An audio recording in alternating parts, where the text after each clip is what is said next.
सितंबर, अक्टूबर, नवंबर, अक्टूबर आ चुका है। अक्टूबर के भी 10 से 11 दिन बीत गए हैं। आगे का हमारा प्लान क्या रहेगा, कैसे हम करेंगे बाकी के 4 महीनों के अंदर।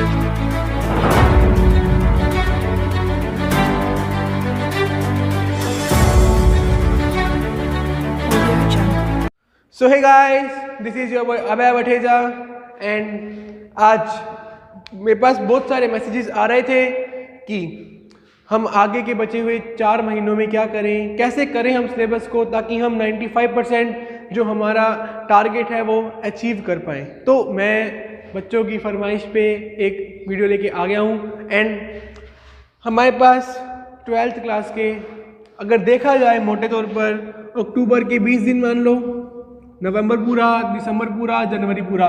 वी कांट काउंट फैब को काउंट नहीं कर सकते बिकॉज प्रैक्टिकल्स वगैरह सब कुछ चल रहा होता है, रिवीजन टाइम होता है और फैब के मिड में पेपर स्टार्ट हो ही जाते हैं।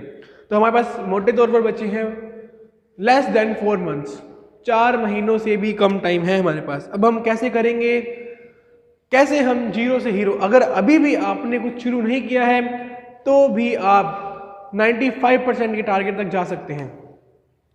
उसके बशर्ते एक शर्त सिर्फ यही है कि आपको हार्डवर्क करना होगा। अगर आप सोच रहे हैं कि इस वीडियो में मैं कुछ ऐसा बताऊंगा कि अब बिना हार्डवर्क किए 95% तक पहुंचेंगे तो इस वीडियो को अभी बंद कर दें, किसी काम की नहीं है। मैं इसमें सिर्फ हार्डवर्क करने के लिए कहूँगा because hard work is the key to success. अगर आपको सक्सेस तक जाना है तो हार्डवर्क करना होगा। तो अब हमारे पास बचे हैं मात्र 4 महीने, 4 मंथ्स, लेस देन 4 मंथ्स हमारे पास बचे हैं। अब हमारा क्या प्लान रहेगा? सबसे पहले जो ये टाइम है हमारी 12th क्लास के मिड का जो ये टाइम है, इस टाइम पे 2 तरह के बच्चे हैं। एक वो बच्चे जिन्होंने अप्रैल से जो मैंने स्ट्रैटेजीज बताई थी, सब कुछ बताया था कि कैसे रेगुलरिटी रखनी है, आपको कंसिस्टेंसी रखनी है, और उन्होंने उसे फॉलो किया और उस कंसिस्टेंसी को फॉलो करके वो अपना 70% तक सिलेबस कंप्लीट कर चुके हैं। एक वो बच्चे हैं इस टाइम पर। एक बच्चे वो हैं जिनका 70% तक सिलेबस पूरा हो गया है, या फिर हमने कह सकते हैं जो कंसिस्टेंट है, स्टार्टिंग से ही अप्रैल से मेहनत कर रहे हैं। उन्हें उनके लक्ष्य तक पहुंचने तक कोई नहीं रोक सकता। And second one who didn't start yet, started yet, जो अभी तक शुरू ही नहीं हुए हैं, जिन्होंने अभी तक शुरू ही नहीं किया है पढ़ना। 4 महीने हैं, जो ये 4 महीने होते हैं ना, जो पहले 6 महीने चले गए, उन 6 महीनों से भी ज़्यादा क्रूशियल है ये 4 महीने।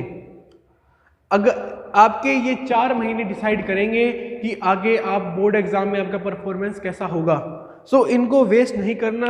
कुछ मर्जी बीच में आपके त्यौहार हैं, दिवाली, होली तो आगे आएगी, दिवाली, क्रिसमस, कोई भी आपको छुट्टी नहीं मनानी उस दिन, एक आध दिन ले सकते हैं, बट आपको हर रोज हार्डवर्क करना है because hard work is the key to success. अब इस वीडियो में मैं इन बच्चों की बात करूंगा जिन्होंने अभी तक कुछ शुरू नहीं किया है। ये बच्चे हैं जिन्होंने 70% सिलेबस अपना कर लिया है। इनको मेरी एक ही टिप रहेगी कि आप इसी स्पीड से चलें और कोशिश करें कि अक्टूबर लास्ट और 10th नवंबर से पहले आपका सिलेबस पूरा हो जाए। 10th नवंबर से पहले सिलेबस पूरा हो जाए, देन मैं नवंबर में आपके लिए लाऊंगा कि शेड्यूल कि आप कैसे उसको रिवाइज करें, जो आपने पढ़ा है क्या क्या करना चाहिए, आपको कोई एक्स्ट्रा क्वेश्चन सोल्व करने चाहिए या नहीं करने चाहिए, मेरे एक्सपीरियंस के अकॉर्डिंग मैं लाऊंगा, आपको बता दूंगा मैं। बट अभी आप इसी स्पीड से चलें, हल्का फुल्का आप जैसे कुछ आगे बढ़ रहे हैं तो उसमें पिछले थोड़ा सा रिवाइज करते हुए चलें। एक चैप्टर पूरा हुआ तो आप पिछले एक चैप्टर साथ में रिवाइज कर लें उसके, ऐसा चलना चाहिए। मतलब आप हर संडे टू संडे कुछ ना कुछ रिवाइज करते हुए चलें, जैसे नहीं कि पीछे छोड़ते हुए चलें सब कुछ। एंड अब हम बात करेंगे वो बच्चे जिन्होंने अभी तक कुछ शुरू नहीं किया है, haven't started yet, not started. उन बच्चों के लिए वीडियो है, शुरू से लेके एंड तक देखेंगे तो आपका सब कुछ क्लियर हो जाएगा कि आप कैसे 95% कर सकते हैं। अगर आपको नहीं पता तो मैंने PCB के अंदर 97% स्कोर किए हैं और कुछ। अब आप ऐसे तो नहीं कह सकते कि तुक्कों से आगे, मैंने मेहनत की थी, हार्डवर्क किया था तभी आए, और मुझे पता है कि लास्ट के 4 मंथ्स में कैसे करना चाहिए, तो मैं आपको बता रहा हूँ। Note start. अब जो ये बच्चे हैं इसमें भी 2 तरह के बच्चे देखने को मिलेंगे। एक तो जिन्होंने शुरू नहीं किया, वो चाहते हैं कि कैसे ही हम पास हो जाएं, पासिंग मार्क मिल जाए हमें, पासिंग मार्क्स। और दूसरे हैं जिनमें अभी भी जुनून है कि वो 95% तक ला सकते हैं। तो सबसे पहले तो मैं ये कहूँगा कि ये पासिंग मार्क वाली चीज़ तो दिमाग में लानी नहीं हमें। जब हमारे पास 4 महीने हैं, हम मेहनत कर सकते हैं, तो हम सिर्फ पासिंग मार्क ही क्यों लाएं? हमें पासिंग मार्क नहीं लाने, हमें 95% का टारगेट लेके चलना है। अगर पासिंग मार्क लाने हो, पासिंग मार्क का हमें सोचना ही क्यों है? हमें हमारी सोच को पहले बढ़ाना होगा। अगर आपको आगे जाके स्ट्रीम चेंज करनी है, साइंस में आपका इंटरेस्ट नहीं बन रहा, तो मैं कहूँगा आपको फालतू मेहनत करने की जरूरत नहीं है, या फिर आपका सेटल है, कोई बड़ा सारा बिजनेस है, आपको आगे पढ़ने की जरूरत नहीं है, आपको सिर्फ एक डिग्री चाहिए, तो आप लिए पासिंग मार्क कोई नहीं। बट मेरा यही मानना है कि पढ़ाई हमेशा काम आती है, कभी पढ़ा हुआ व्यर्थ नहीं जाएगा। जो कुछ आपने पढ़ा है कहीं ना कहीं वो लाइफ में आपके जरूर काम आएगा। तो मैं तो यही कहूँगा कि आप अच्छे से मेहनत करें 4 महीनों के अंदर। जो ये बच्चे हैं जिनको पासिंग मार्क्स चाहिए, इनको मैं कुछ इंपॉर्टेंट टॉपिक्स बता रहा हूँ, वो चैप्टर पढ़ के जाएँ जो ज़्यादा वेटेज के हैं। ईजिली ये they can pass their exam, qualify their exam, qualify कर जाएंगे। तो मैं सबसे पहले इन बच्चों की बात करते हैं जिनको सिर्फ पासिंग मार्क्स चाहिए। इनको मैं इंपॉर्टेंट पीसीबी के बताऊँगा मैं, क्योंकि मैथ्स मेरे पास थी नहीं, तो पीसीबी के बता रहा हूँ मैं कि ये टॉपिक इसे कर लेंगे तो इंपॉर्टेंट टॉपिक्स हैं जो ज़्यादा वेटेज कवर करते हैं। इन 23 मार्क्स, 30 तो वो प्रैक्टिकल के पूरे मिले ना मिले, बट 23 70 में से चाहिए होते हैं हमें। आपको उन 23 मार्क्स के लिए भी आपको हार्डवर्क तो करना पड़ेगा। ये मत सोचिए कि अगर आपको पासिंग मार्क्स चाहिए तो आप बिना हार्डवर्क के वो भी पास कर लेंगे। No, it is not possible. अगर आपने पढ़ा ही नहीं होगा तो पासिंग मार्क लाने में आपका पूरा जोर आएगा। इसलिए मैं कह रहा हूँ मेहनत करें और ये टारगेट लेके चलें। जब हम कुछ बड़ा अचीव कर सकते हैं तो हम छोटे में क्यों अड़े रहें? मेहनत से नहीं डरना, हार्ड वर्क करना है। अगर हार्ड वर्क करेंगे तो कल को आप बहुत अच्छा फील करेंगे। मैंने हार्ड वर्क किया, देन जब रिजल्ट आया तो बहुत ज़्यादा खुश था मैं। एंड आपको भी अगर वो खुशी अनुभव करनी है तो हार्ड वर्क तो करना ही करना पड़ेगा। तो मैं आपको पहले बता रहा हूँ कि केमिस्ट्री में आप क्या करके जाएं, कि चैप्टर्स बता रहा हूँ मैं, नॉट इम्पॉर्टेंट टॉपिक्स, ये चैप्टर करके जाने हैं। ऐसे ही टॉपिक बता दूंगा मैं, और वो आए नकल को आप मेरे गला पकड़ो। चैप्टर से बता रहा हूँ जो ज़्यादा वेटेज की हैं, जिसमें से आता होता है। देखो भाई, अगर मैं तो यही कहूँगा कि अगर आपको ऑर्गेनिक आते हैं ना, तो आपको ऑर्गेनिक करके जानी चाहिए, ऑर्गेनिक केमिस्ट्री।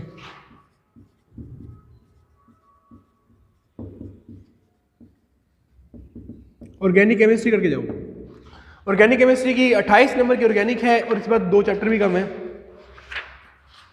28 नंबर की ऑर्गेनिक केमिस्ट्री है और 2 चैप्टर भी कम है।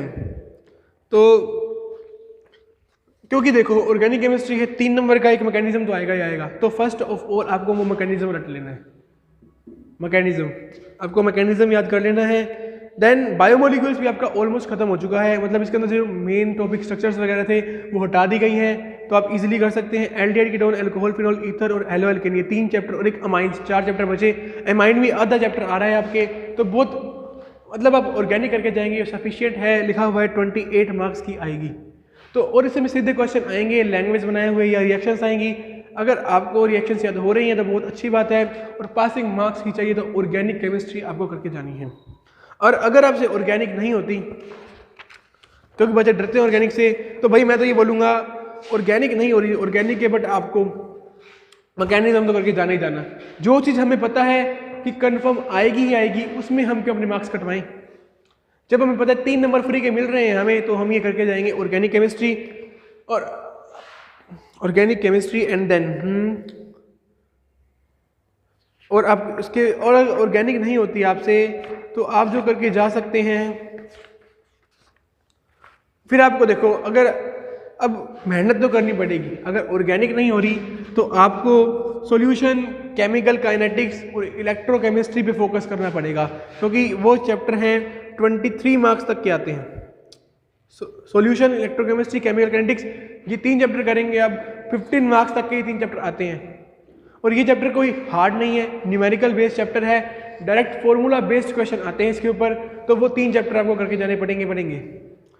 ऑर्गेनिक करनी है तो ऑर्गेनिक करें, साथ में आप जो इजी चैप्टर मैं आपको बताऊं, जैसे आप डी ब्लॉक कर सकते हैं, D block and F block कर सकते हैं, और अगर ऑर्गेनिक नहीं हो रही तो आपको 3 chapter solution, chemical kinetics, electrochemistry करना है, उसके अलावा डी ब्लॉक एफ ब्लॉक करना है, solution number 2, number 3 electrochemistry, 4 chemical kinetics, surface chemistry भी करना पड़ेगा, surface chemistry, and then D block F block, chapter number शायद 8,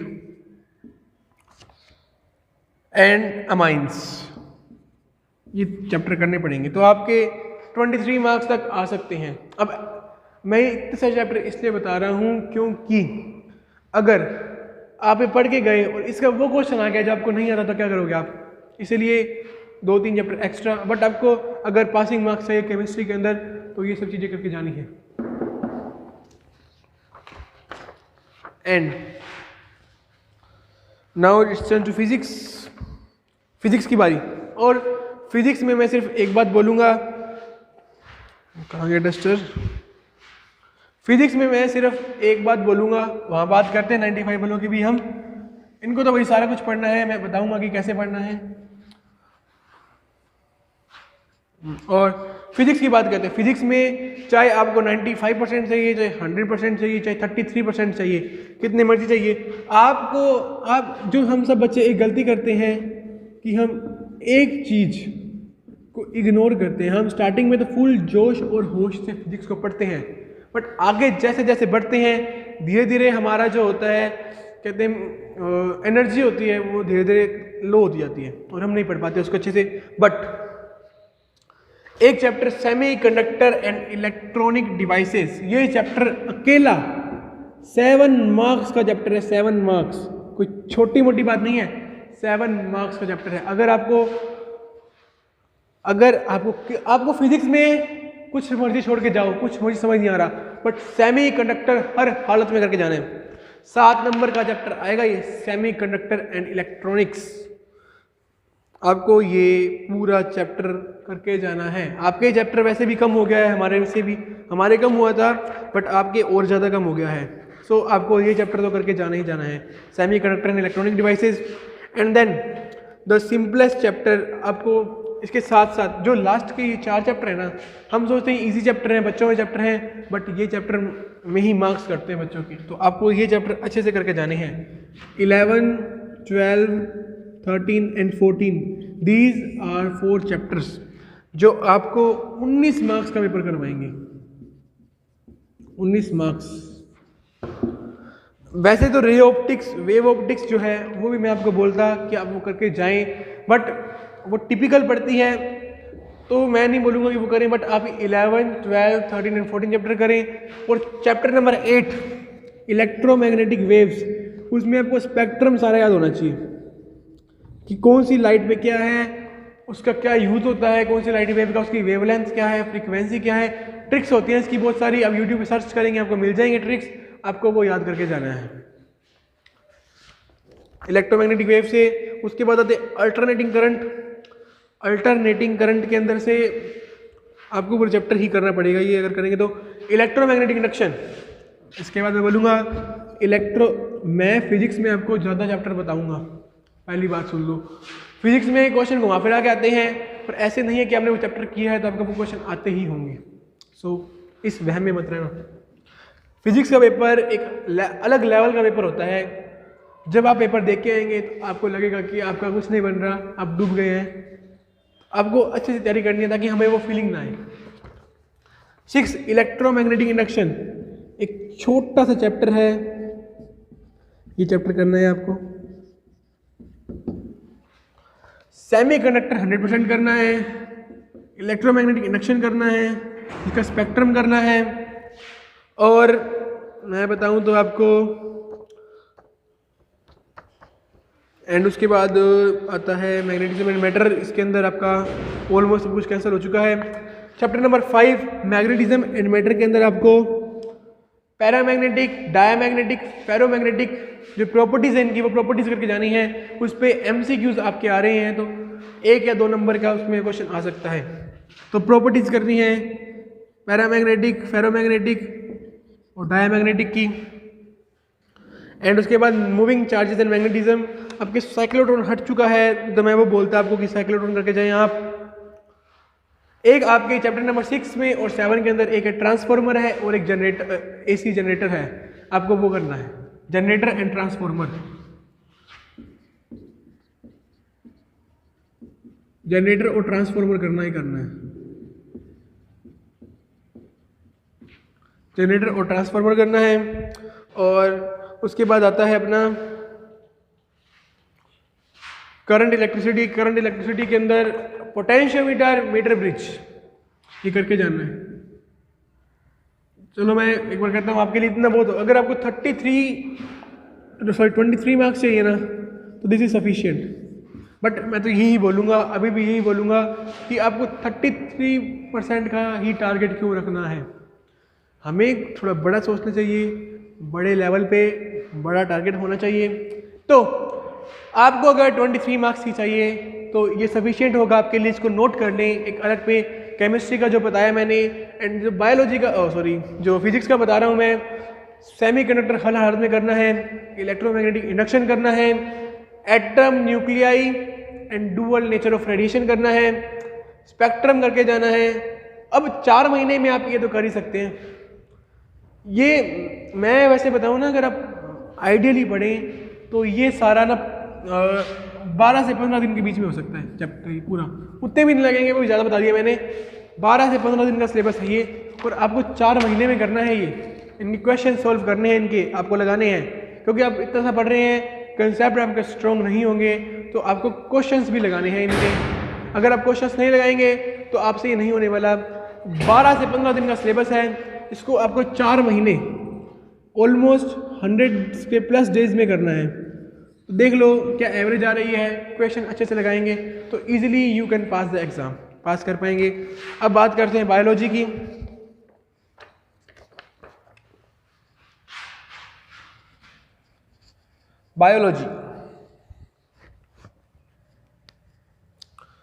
बायोलॉजी के अंदर देखो भाई, सबसे मेरे को तो बायोलॉजी के अंदर अगर आपने बायोलॉजी लिए ना तो 23 मार्क्स तो यार मैं नहीं चाहता कि आप इसे लाओ। मैं चाहता हूँ आप 70 आउट ऑफ 65 के प्लस मार्क्स तो लाओ ही लाओ। यार आपने बायो ली कुछ सोच समझ के, कुछ इंटरेस्ट था आपका, तभी तो बायो ली ना आपने। और अगर अब आप ऐसा सोचेंगे तो कैसा काम चलेगा। फिर भी मैं बता रहा हूँ आपको कि अगर आपको इसमें नंबर लाने हैं तो क्या कर सकते हैं। जो हमारी लास्ट यूनिट है, unit number 10 ecology and environment, 2 he chapter हैं उसके अंदर। अब तो आपके पहले हम 4 होते थे, 2 कर दिए गए, बायोडाइवर्सिटी एंड कंजर्वेशन और ऑर्गेनिजम्स एंड पॉपुलेशन। ये चैप्टर आपको रट के आना है, रट के जाना है। 12 नंबर का चैप्टर आएगा, ये दोनों चैप्टर मिलके 12 नंबर के आएंगे। एक क्वेश्चन 5 नंबर का आएगा, जिसमें अगर आप कोई स्टोरी लिख के आते हैं ना, अगर आपको चैप्टर की पता है, कोई भी स्टोरी, कोई लॉ था उसके अंदर, वो लिख के आते हैं तो आपको 5 में से कम 3 से 4 नंबर तो वो देगा। मतलब किसी भी हालत में नहीं छोड़ना। बहुत इजी चैप्टर है ये। 2 चैप्टर आपके organism and population number 13, number 15 12 number के आ रहे हैं। बायोटेक्नोलॉजी 11 और 12 चैप्टर ये भी 12 नंबर के आ रहे हैं। 24 मार्क्स तो यहीं हो जाते हैं 4 चैप्टर्स के अंदर। और मैं नहीं कह रहा कि अभी 4 चैप्टर्स करें, आगे काम आती है बायोलॉजी। बायोलॉजी वो है जो आपके कहीं ना कहीं कभी ना कभी काम आएगी। तो मैं नहीं कहूँगा कि अभी सिर्फ 4 चैप्टर की 4 महीने के अंदर।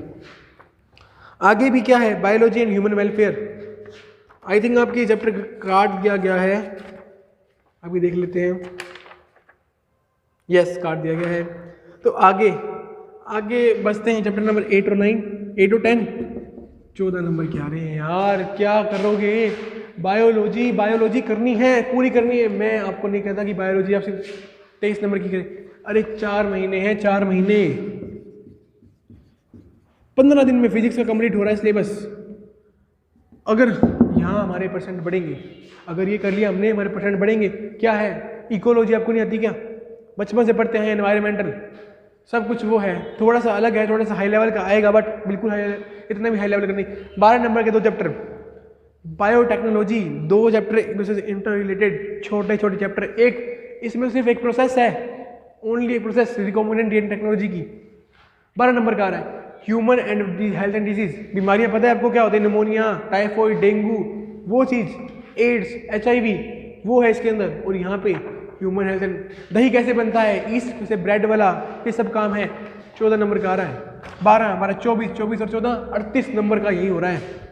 बचा क्या हमारे पास? जो सबसे इंपॉर्टेंट चैप्टर है, जो लाइफ टाइम, मतलब कि आपको पता होना ही चाहिए, heredity and variation, principle of genetics. बचपन से पढ़ते हैं Mendel classification, Mendel law of inheritance, वो है। मोलिकुलर बेसिस ऑफ इनहेरिटेंस है। ये क्वेश्चन ट्रांसक्रिप्शन, ट्रांसलेशन और या फिर रेप्लिकेशन, इनमें से 3 में से एक के ऊपर 3 नंबर का क्वेश्चन पक्का आएगा। ट्रांसलेशन, ट्रांसक्रिप्शन, ट्रांसलेशन और रेप्लिकेशन, इनमें से मोलिकुलर बेसिस ऑफ इनहेरिटेंस। और वो यूनिट जिसमें 2 चैप्टर हैं सिर्फ, 18 नंबर के 2 चैप्टर। कम हुआ है सिलेबस, तो फायदा देखो कितना मिल रहा है। 18 के 2, 14 के 2, 12 के 2 और अपन 2 चैप्टर आ रहे हैं इतने। मैं नहीं चाहता कि आप आपके परसेंटेज को एनहेंस करने का करवाएं, तो मैं चाहूँगा कि आप बायोलॉजी पूरी करके जाएं। बाद में बचता है रिप्रोडक्शन यूनिट हमारी।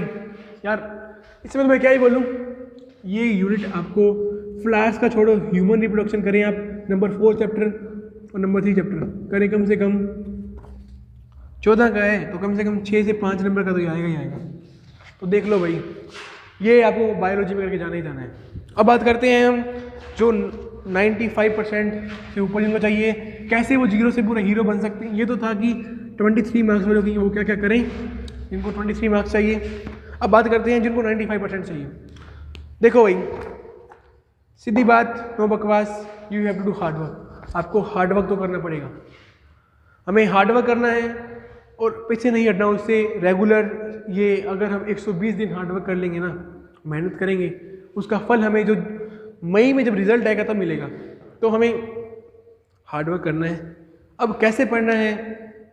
देखो, कुछ शुरू नहीं हुआ है, काल करे सो आज कर, आज करे सो अब। ये वीडियो जैसे ही अपलोड हो रही है, जैसे आप देख रहे हैं ना, पेन उठाइए और पढ़ने बैठ जाइए। जुनून होगा, जुनून आएगा अंदर से, आप करेंगे वो, और मुझे विश्वास है पक्का फोड़ के आएंगे। हमें कैसे करना है अब मैं बताता हूँ आपको। सबसे पहले दिन में, अब मैंने आपको बोला था, अगर आपको विश्वास नहीं हो तो आप 15 जून को जब मैंने पहली वीडियो डाली थी उसे खोल के देख सकते हैं। तो मैंने उसमें बोला था कि अगर आप कंसिस्टेंस रहेंगे तो आप डेली का अगर 1-1 आवर पढ़ेंगे, 6 महीने हो गए, 6 महीने का 1-1 घंटा, 6 × 3 180 घंटे आप एक सब्जेक्ट को दे चुके हैं अभी तक। धीरे धीरे बढ़ते जाते हैं। अब आपको मिनिमम 3 आवर्स तक तो एक सब्जेक्ट पढ़ना पड़ेगा। मिनिमम 2 आवर्स मान लीजिए, एक बार एकदम से ऐसा नहीं होगा, 2 आवर्स एक सब्जेक्ट देना पड़ेगा।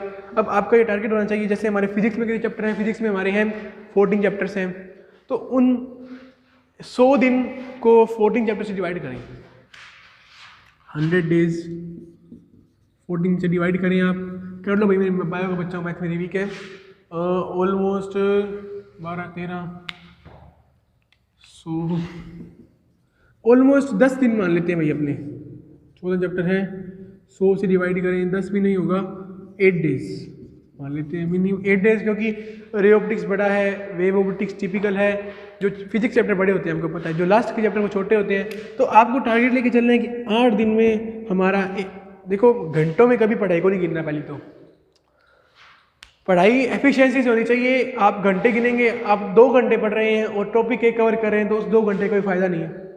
हमें यहाँ पे क्वांटिटी पे नहीं, क्वालिटी पे ध्यान देना है। क्वालिटी ऑफ हमने जो वहाँ पे इन्वेस्ट किया है उस पर ध्यान देना है। तो हमें ये टारगेट बना के चलना है कि 8 दिन के अंदर अब यहाँ से लेके फिजिक्स का एक चैप्टर कंप्लीट करना है।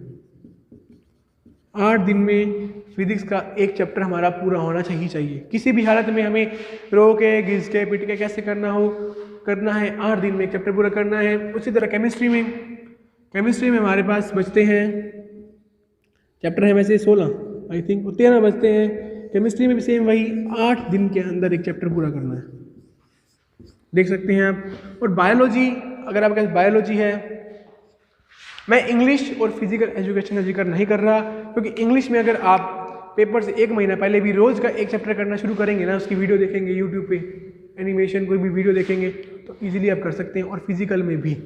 तो अपने बात करेंगे बायोलॉजी की। बायोलॉजी में क्या है,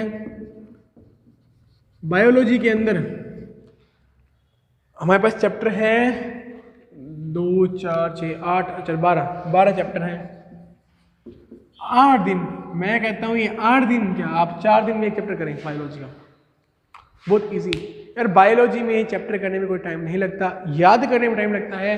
इसीलिए मैं ये बोलता हूँ कि आप बायोलॉजी का एक चैप्टर 5 डेज में कंप्लीट करना है। बायो का एक चैप्टर आपको 5 दिन में ख़त्म करना है, और 5 दिन में ख़त्म करने के बाद जब ऐसे करेंगे आप 5 इंटू अपने 12 कर दें तो वो 60 होता है, बाकी 40 दिन आपको एक्स्ट्रा रिवीजन के लिए मिलेंगे। तो फिजिक्स में आपको 8 दिन में एक चैप्टर कंप्लीट करने की कोशिश करनी है, और पहले वो चैप्टर करने हैं जो ज़्यादा मार्क्स के आते हैं।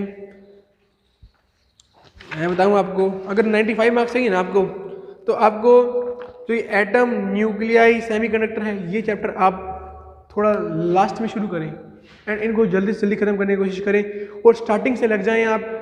जो चैप्टर स्टार्टिंग से लगें और फुल जोश शोर एंड होश से चैप्टर करें, समझते हुए चलें। ऐसे नहीं कि हमने करना है, हमें समझना है एंड देन करना है। तो that's all for today. I hope आपको समझ आया होगा कि कैसे हम आगे बढ़ें, इन 4 महीनों का कैसे सही इस्तेमाल करें।